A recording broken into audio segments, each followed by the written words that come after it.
So our story today begins with Jesus being invited over to the home of a Pharisee for a meal. And while Jesus is there, he's talking, reclined at the table with all the Pharisees and people that are present, and a woman enters. And this isn't just any woman, it's a woman that everyone there recognizes is a prostitute. So this woman, she walks right over to Jesus, she bends down and pulls out an expensive bottle of perfume. And this perfume was probably one of her greatest possessions on earth, and she wanted to spend the whole thing on Jesus. So she begins to take this perfume and anoint his feet with that perfume. She also begins to cry, and those tears are falling onto Jesus' feet. And she begins to wash his feet with her tears and the perfume. And even greater intimacy, she lets her hair down and begins to dry up his feet and dry the tears on his feet with her hair.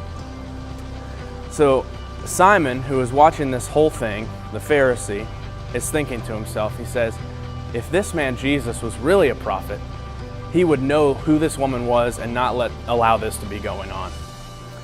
So Jesus, being the God of the universe and knowing Simon's heart, says, Simon, let me tell you a story. And he says, Simon, there were two men. Both were indebted to a banker. One owed the banker 500 pieces of silver, and the other owed the banker 50 pieces of silver. So the banker calls both men in front of them, and neither one of them are able to pay their debts.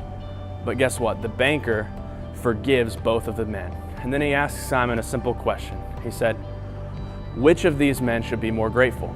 And Simon, being a Pharisee, he's pretty smart. He knows the answer. He said, I suppose the one who has been forgiven more. And then he tells Simon, you have answered correctly. And he turns to the woman and he tells Simon about the woman. He said, this woman is showing extreme gratitude because she has been forgiven much.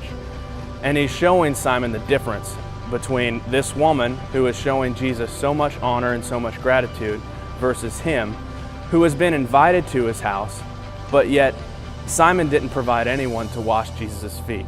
He didn't provide anyone to send him a greeting. So Jesus is saying, if you really have been forgiven much, you will give your entire life, all of your treasures, all of your possessions, and show gratitude to Jesus with what you have.